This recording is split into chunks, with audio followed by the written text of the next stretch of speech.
Hey, let's cover review for exam 3. I'm going to just go in order. So you should have already attempted this on your own first before coming to this video. If you did not, please stop the video, go find this information yourself from your notes and attempt the problem on your own. All right, because this is not a lecture. I'm going to be going through it without lecturing aspect and basically just answering it with just a little bit of information in between. Hold on one second. Okay. Children. So let's answer number 1. I'm just going to go down the list. So rewrite the quadratic in standard or vertex form. So given f of x is x squared plus 5x minus 2. Well, I could use completing the square, but I know how much y'all love that. So I'm going to show you the easy way to do that. And that's to find the vertex. We're going to give the vertex first, and then we'll put it in vertex form. The vertex, remember, is just hk, to where h is negative b over 2a, and this is in the form ax squared plus bx plus c. So negative b, so negative 5, over 2 times a, which is 1. So negative 5 halves is the h. That's clear as it's going to get. K is f of h, so it's f of negative 5 halves. All right, so I just needed to take the original function and plug in negative 5 halves. You could do the decimal form as well, so negative 2.5. Feel free to do that. I'm just going to stick with the fraction. So negative 5 halves squared plus 5 times negative 5 halves minus 2. All right, negative 5 squared is 25. 2 squared is 4. Oh, and then negative 5 times 5 is negative 25 over 2. So 25 minus 2. The denominator needs to be 4. So 25 over 4. 2 times 25 would be 50 over 4. And then 4 times 2 is 8 over 4. And then you just go 25 minus 50 minus 8. And I got 67. Negative 67. Makes sense? No, it's positive 67 over 4. So to answer B, the answer is negative 5 halves and then 67 over 4. That's the vertex. To answer A, putting it in vertex form, and that's going to be f of x is equal to, well, A is 1, so I don't need to calculate what my A is. I can just go ahead and write it in x. Remember, it's a x minus h squared plus k. This is a quadratic. So x minus negative 5 halves, so x plus 5 halves squared plus 67 over 4. And there's my answer for A. C is determine whether there's a min or a max. Well, this is going to be a positive A, so therefore it's going to be going up, however. And then that means we're going to have a min. So C is there is a min of 67 over 4 at x equals negative 5 halves. The next question is find the axis of symmetry. Well, the axis of symmetry is x equals h. And so that's x equals negative 5 halves. And it needs to be an x equals, it is a vertical line represented by x equals negative 5 halves. Excuse me 1 second. I swear to God. So the next part is determine the domain in the range. It's a quadratic. So the domain is always the same for a quadratic. It's just negative infinity to infinity. The range, however, is where you need to understand range, remember, is from bottom to top. So we're going to start with wherever the y value is, which is 67 over 4. And it's going to go towards infinity because it's going up. Okay. Next is 2.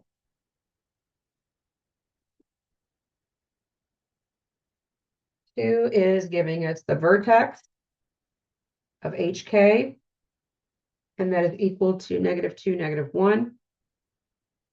And we have another point on this quadratic that is -4, 3. All right. So we need to find the standard or vertex form for this quadratic. F of x, a, x minus h squared plus k.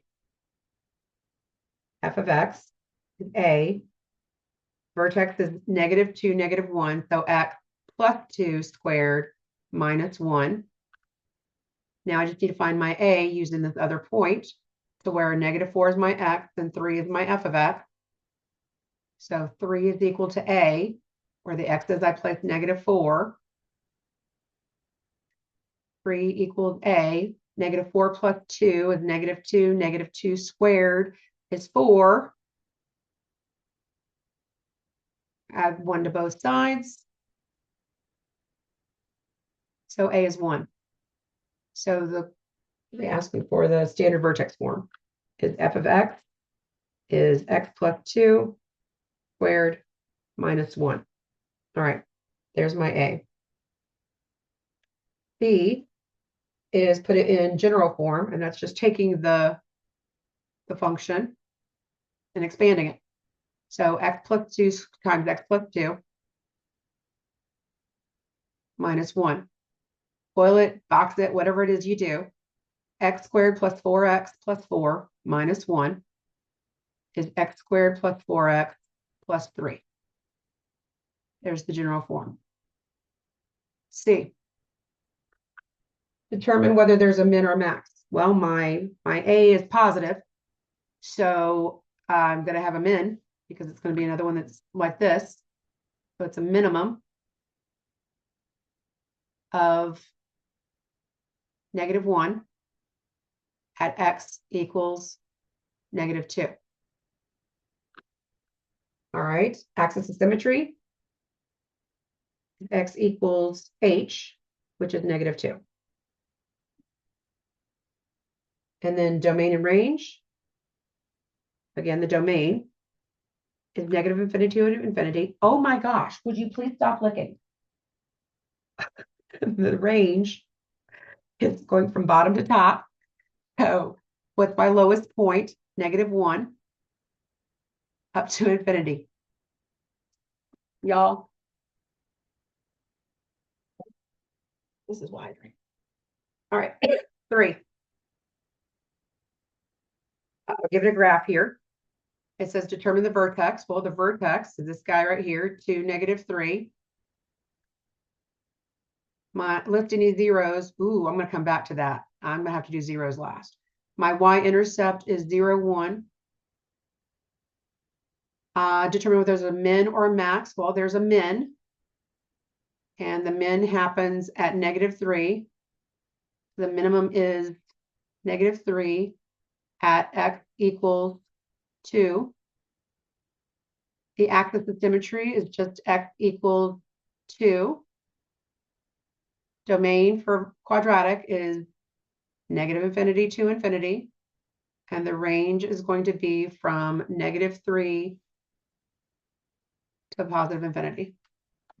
All right, in order to find my zeros, I'm going to write the equation first, then go back and find my zeros. It's easier with this type of problem. So I'm going to go ahead and write my function for this, which is f of x, a, x minus h squared plus k. I know my vertex. It's 2, -3. So a, x minus 2 squared minus 3. I can find my a by using my y-intercept, which is 0, 1. Just making sure I'm right. I don't remember what the answer was for this. So -2 squared is 4a.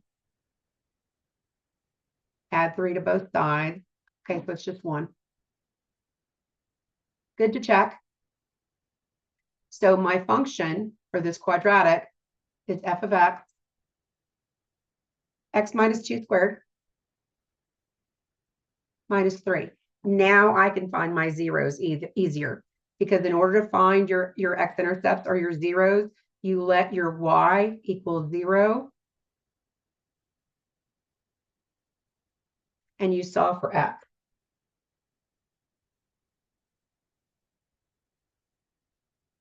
So make sure this is what I did with y'all. Yeah, that's what I did. All right. So I'm just going to rewrite this in general form. I think I already did that, didn't I? On this, no, I didn't.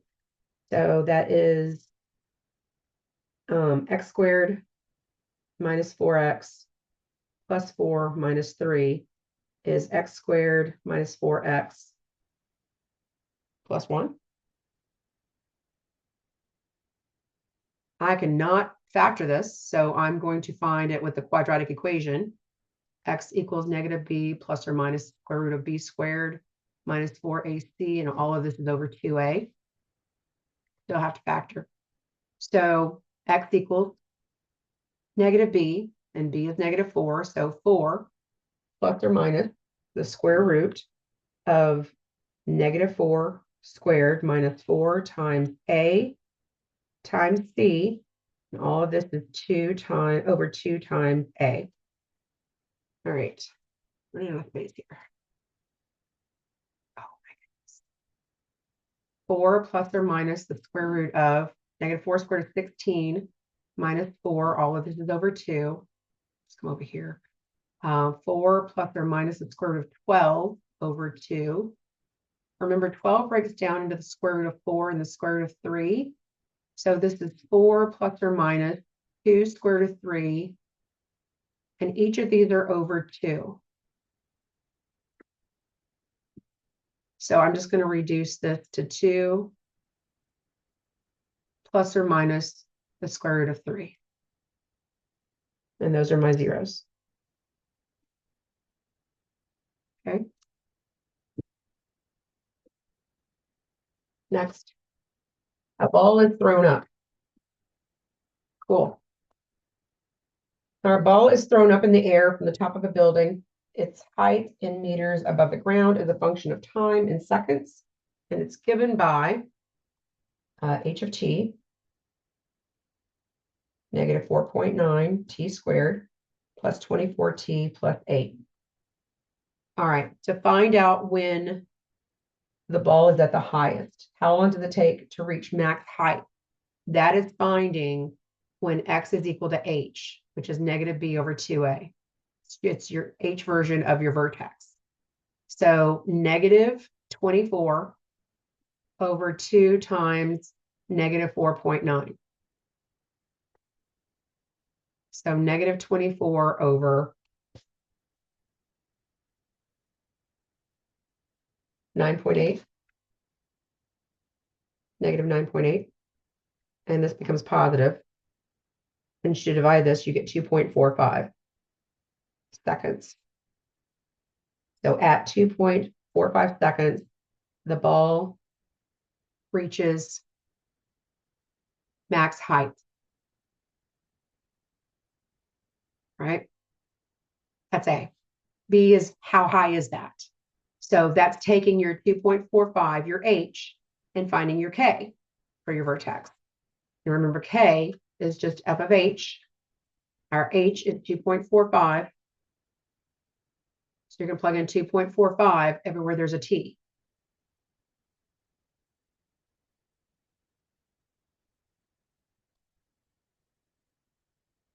Okay. 2.45 squared. Let's see if I have this detailed for you. 2.45 squared. Yep, I did. So negative 4.9 times 6.0025 plus, multiplying these two, I get 58.8 plus 8. Negative 4.9 times 6.0025 is negative 29.41225 plus, I'm just bringing down everything else. And then you combine these numbers and you get 37.39 feet. So again, this is a word problem, so answer in sentence form. So the max height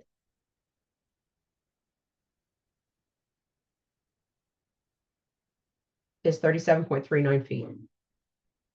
Lastly, when will the ball hit the ground? Well, that means when is this 0?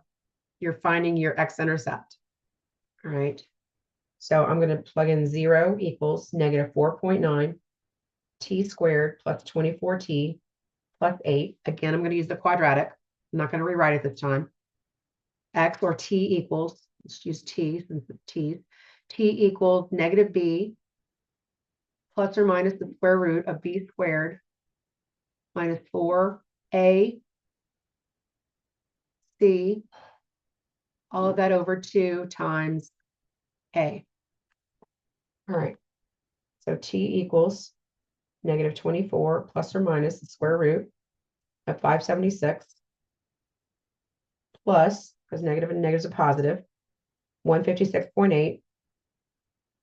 All of this is over negative 9.8.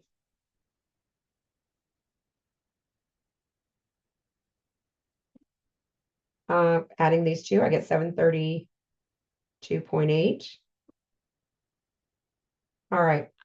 So now I take and I go negative 24 plus the square root of 732.8 over negative 9.8. And I go negative 24 minus the square root of 732.8 over negative 9.8. And you get two answers here. You get t is equal to negative 0.313, or you get t is equal to 5.21. We are not Doctor Who. We do not have a DeLorean. We cannot go back in time. So it will take 5.21 seconds for the ball to hit the ground. Oh yeah. All right. Go to 5.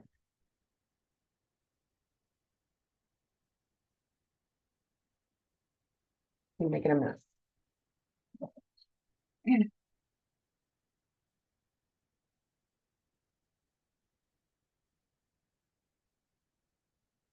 Number 5.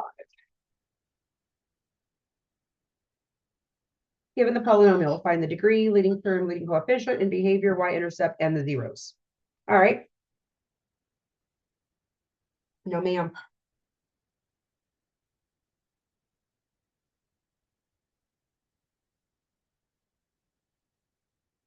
Okay. The degree is 5 because I see x cubed times x squared.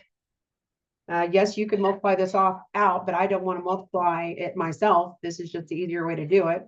So this is x to the 5th, which means my degree is 5.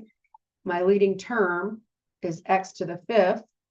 My leading coefficient is 1, because notice everything in front of the x is a 1. If there was, say, a 2 in here, that would be a 2 cubed, so my leading coefficient would be 8, or 8x to the 5th, but there's not. It's only 1s in front of the x's. Okay. Leading term, leading coefficient in behavior. It's got a degree of 5, so they're going in opposite directions. It's a positive coefficient. So if I'm thinking about my graph, it's going to be going as x approaches negative infinity. It's going to be going up. Negative. It's going to be going down. Up here, down here. Should be something. It's going to have something to where it's up on the in behavior here and down on the in behavior here.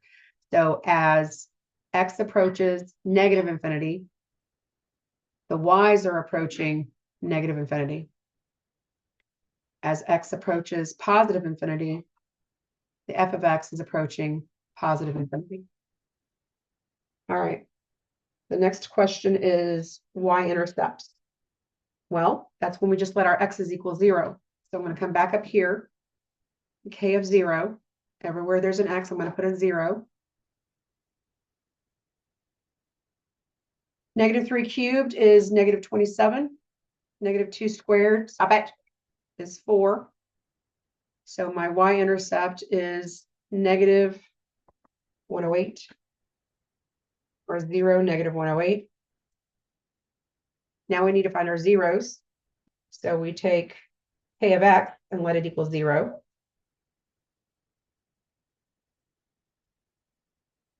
We're going to take each of these already factored and set them equal to 0.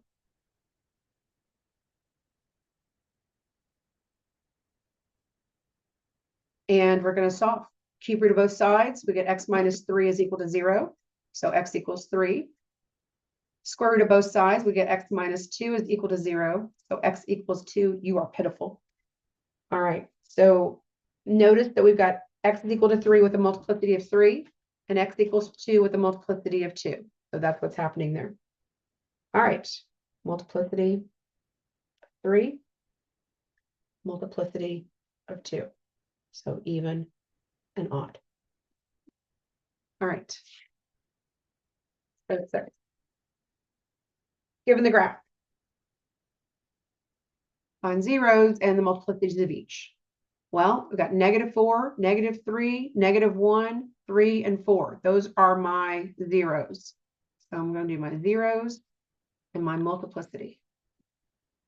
X equals -4, -3, -1, 3, 4. And they're going to each have a multiplicity of 1. They're odd. They're all odd. And they're all going to be 1. All right. Find the y-intercept. Well, the y-intercept is just 0, -1. Find the in behavior, going up this direction, down this direction. So in behavior, as x approaches -infinity, f of x is going up, positive infinity. As x is approaching positive infinity, f of x is approaching -infinity, heading south. All right, find the least possible degree. Well, remember max turns. The max turning points is equal to the degree minus 1. So max turning points are equal to the degree minus 1. N is degree. And I've got 1, 2, 3, 4 turning points. And I just solve for n. So n is 5. So the least possible degree is 5. And if you add these up, we got 5. Finally, write an equation for this polynomial. And I'm going to use my zeros with their multiplicities along with the y-intercept to find my a. Okay, so I'm whipping over my paper now. So I've got f of x is a, and then I've just got x plus 4, x plus 3, x plus 1, x minus 3, and x minus 4. Now I just need to use my 0, -1.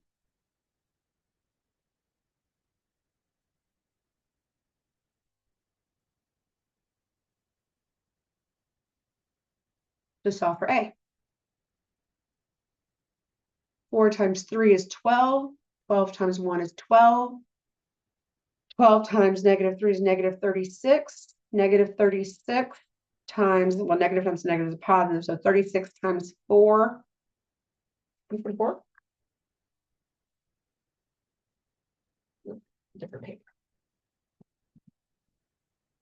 Yeah, 144. Cool. Times 144. Divide both sides by 144. So a is -1 over 144. So final answer for this is -1 over 144. X plus 4, x plus 3, x plus 1, x minus 3, x minus 4. Next, find the zeros of the polynomial function.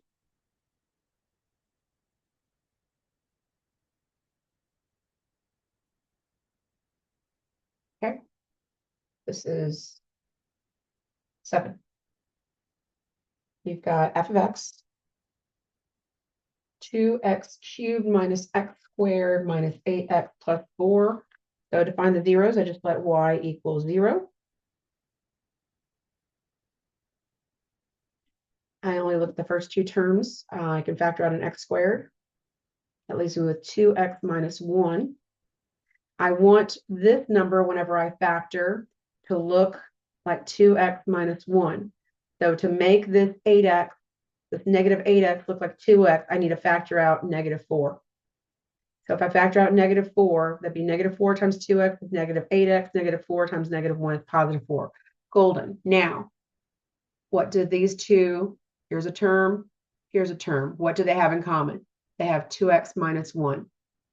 And I'm left with x squared when I factor it from this one. And I'm left with minus 4 when I factor it from the other. I need to set each of these equal to 0. Actually, this is a difference to squared, so I can factor this even further. Or I can use the square root property. It doesn't really matter. You've got options. Use what you like. You'll get the same answer. Set each of these equal to 0. And solve for x. So x equals 1/2, x equals 2, and x equals negative 2. All right, next one. 8. We're finding the zeros again. So f of x to the 6th minus 2x to the 4th minus 3x squared. Let f of x equal 0. What do they all have in common? X squared. When I factor that out, I'm left with x to the 4th minus 2x squared minus 3. I'm going to keep factoring. Do not forget this x squared. It is muy importante. So x squared and x squared, 3 and 1, negative and positive. Looks about right. Now we set each of these 3 terms equal to 0.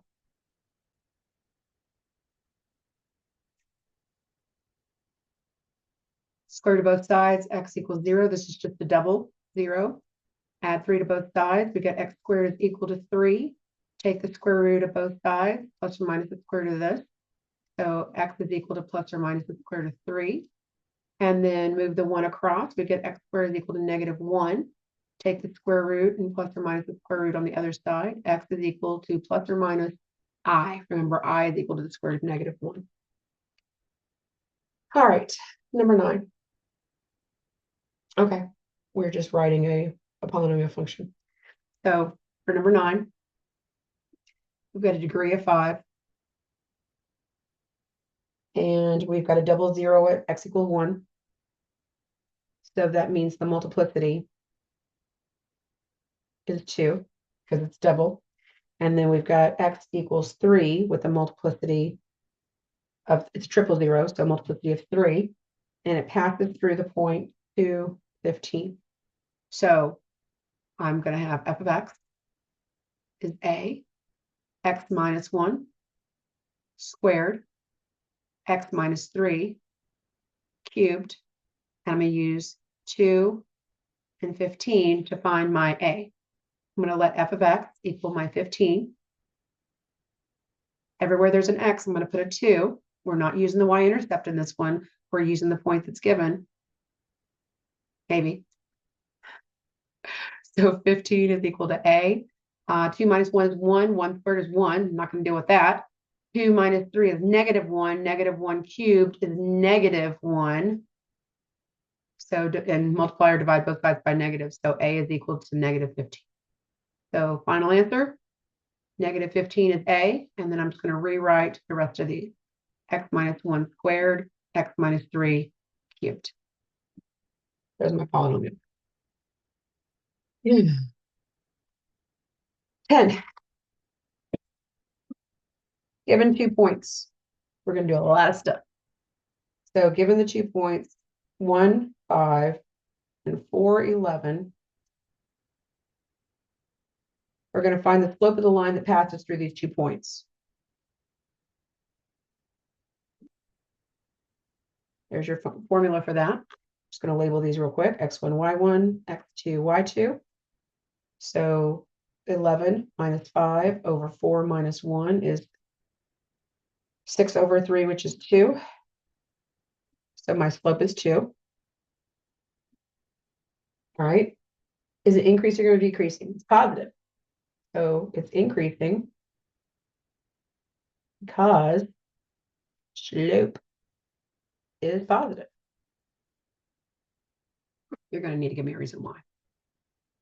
Find the linear equation. All right. Got a couple different ways I can do it. I can use point slope, or I can use y equals mx plus b. Doesn't really matter. I'm going to use point slope in this case, which is y minus y sub 1 equals mx minus x sub 1. So y minus, and I'll just use this number, 1 and 5. Y minus 5 is equal to the slope, x minus 1. You have to stick with the same point that you choose. I need to distribute my 2. So y minus 5 is equal to 2x minus 2. And then add 5 to both sides. So y equals 2x plus 3. That's my linear equation. Find the y-intercept. Well, to find the y-intercept, you let x equals 0. So y equals 2 times 0 plus 3. So the y-intercept is 0, 3. Then we need to find the x-intercept. Well, to find the x-intercept, you let y equal 0 and solve for x. So 0 equals 2x plus 3. Subtract 3 from both sides. Divide both sides by 2. And x equals negative 3/2. Yes, you can make it negative 1.5. I don't care. As long as it's a terminating number. All right. Find the line that passes through 1, 5. So through the point 1, 5 and has an undefined slope. Remember, undefined slope is a vertical line. And it's always written as x equals.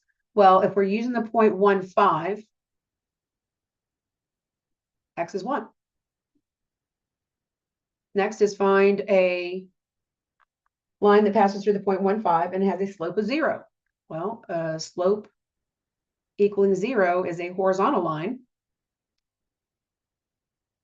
And so that's going to be a y equals, and in this case, y equals 5. Next, find a line parallel to that line, to the line that we created here. Then pass it through 3, 9. So the slope for the parallel line is going to be a 2 because it's the same as the original. So the slope is 2, and we want it to go through the point 3, 9. I can find b the other direction. Y equals mx plus b. So I can plug in 9 for y. M is 2, x is 3, and I can find my y-intercept. 9 equals 6 plus b. So I'm going to just subtract 6 from both sides, and b is equal to 3. Okay, so my parallel line is y equals 2x plus 3. Perpendicular lines are the negative reciprocal. So if the slope is 2 for the original line, the perpendicular line has to have a slope of negative reciprocal. It has to be the negative flip. And we want to go through the point 3, 9. I'm going to use the other one now, the point slope formula. Y minus 9 is equal to negative 1/2 x minus 3. All right. I'm going to go ahead and get rid of the 2, multiplying both sides by 2 because I know how much y'all love fractions. 2 is gone on my right. 2y minus 18. Now I've got negative 1, so negative x, and then negative and negative is positive 3. Just solve for y now. Add 18 to both sides.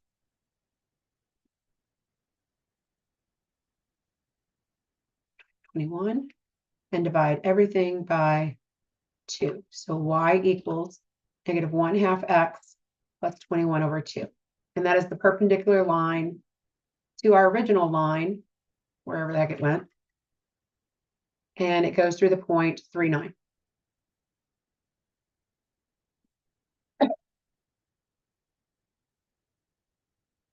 All right.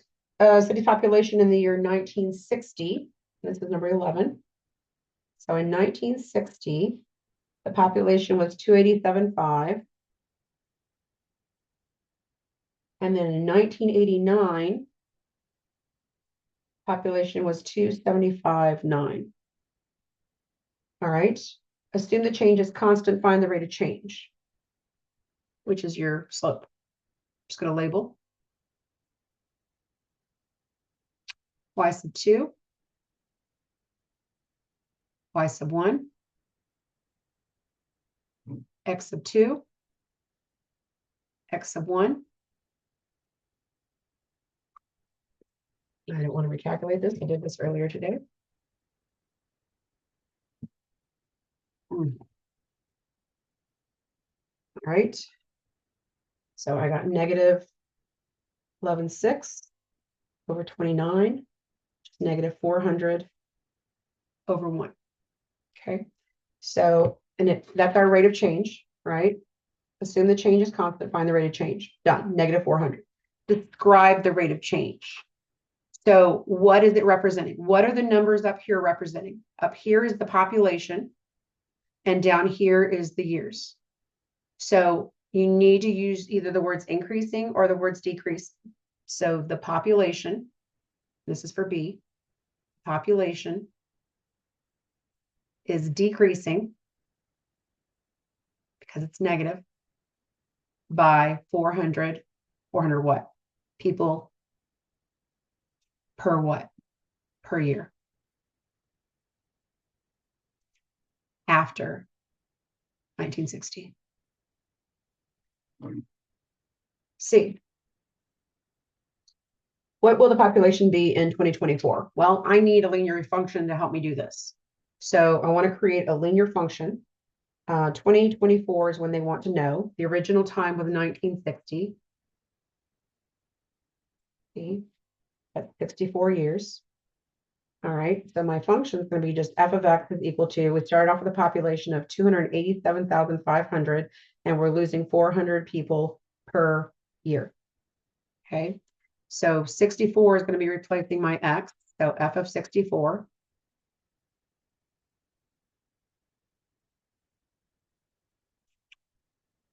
And that gives us 287.5 minus 25,600. So I get 261,900 for the population will be 261,900 in 2024. And then the last one is they want to know, when will the population be 225,000? Well, that's going to be your f of x. So I'm going to take the original function that we created. I'm going to let f of x equal 225,000 and solve for x. And x is going to be represented by the number of years after 1960, because that's the earliest we have. So minus 400 x. I'm going to subtract 287,500 from both sides.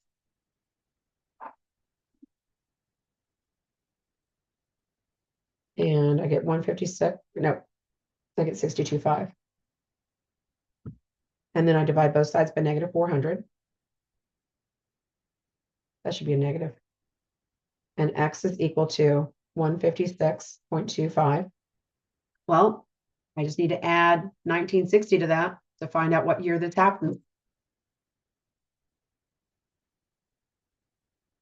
So in 2016, the population will be 225,000.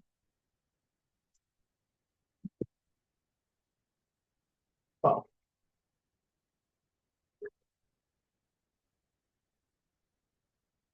we're selling jewelry. We have option A. When hired at a new job selling jewelry, you are given two pay options.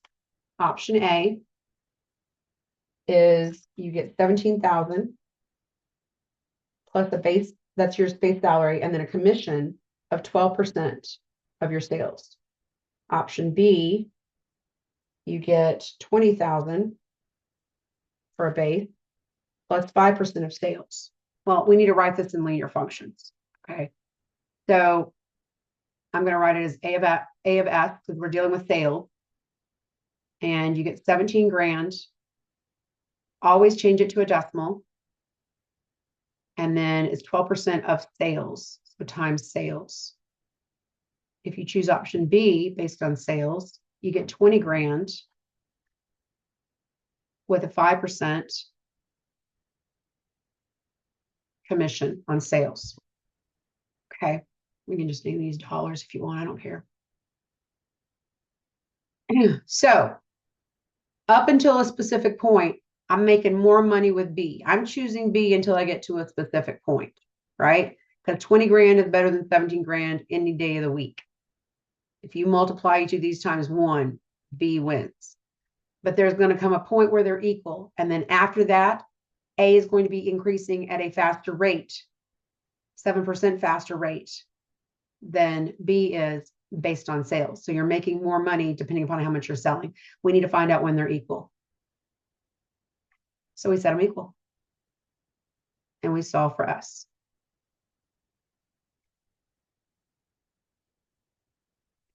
All right, I'm going to subtract 17 grand from both sides. And I'm going to subtract 0.05. S. Stop licking. Oh my God. Sorry. All right, I've got 0.07S is equal to 3 grand. I'm just going to solve for what that sales needs to be in order to have a better dealio with option A.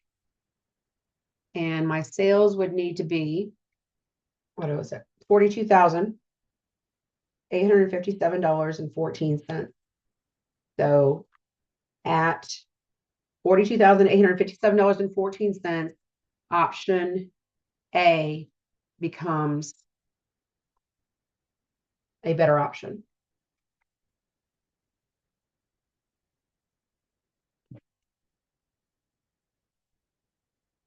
All right. Okay, let's just discuss this one. Let me go put this in the calculator because I'm going to provide you what's going to be in the calculator and then I will discuss it. Let me pause my recording.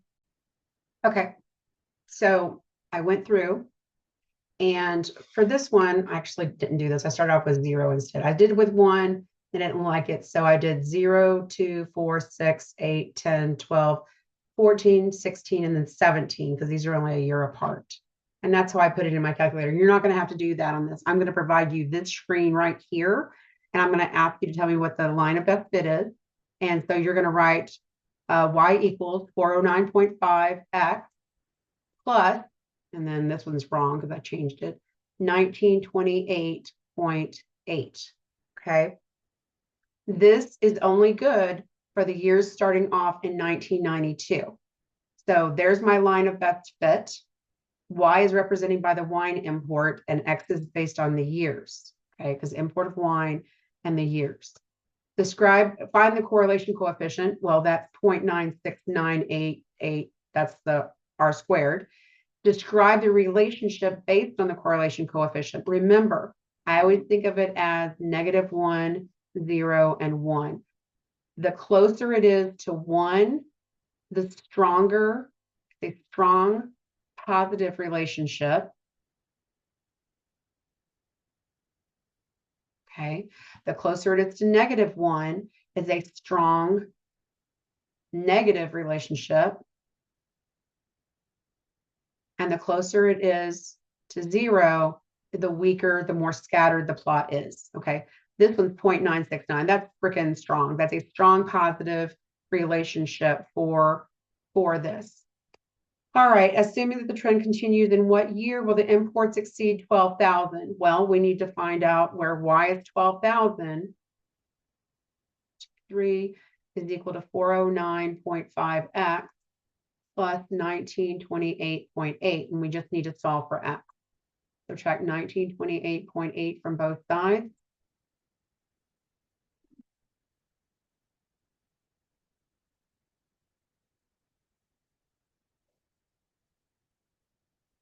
$19.28.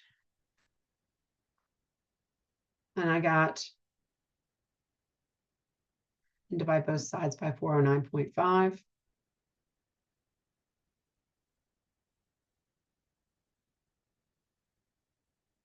And I got 24.5. So 24 plus the original year is 1992. So in 2016, wine imports exceed 12,000. Okay. The next question is, use the line of best fit. How many imports would there be in the year 2024? Well, we just take 2024 and minus 1992.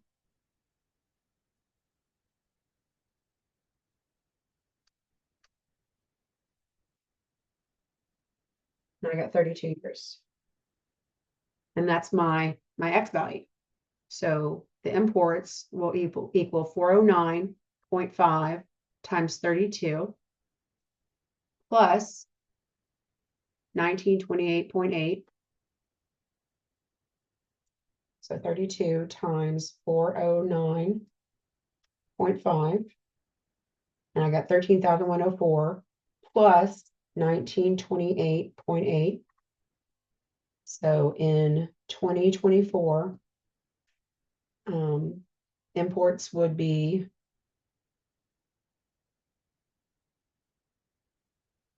15,032.8. So 15,000, yeah, 15,032 seems more accurate. Do they ask us around? No, we could say 0.8 if you want to. 15,032.8, and these are hectoliters. Okay. Just need to know what the unit was. The last thing is the answer for D a representation of interpolation or extrapolation? So D is asking us the 12,000. Well, without you knowing what the imports are, you wouldn't be able to know that unless it was just an everyday thing like we talked about in class today. Because 12,000 is not listed here in our imports, that means this is an extrapolation. It's not in our range. It's the year is not going to be in our domain. 2024 is not in our domain. 12,000 is not in our range, and neither is 2016.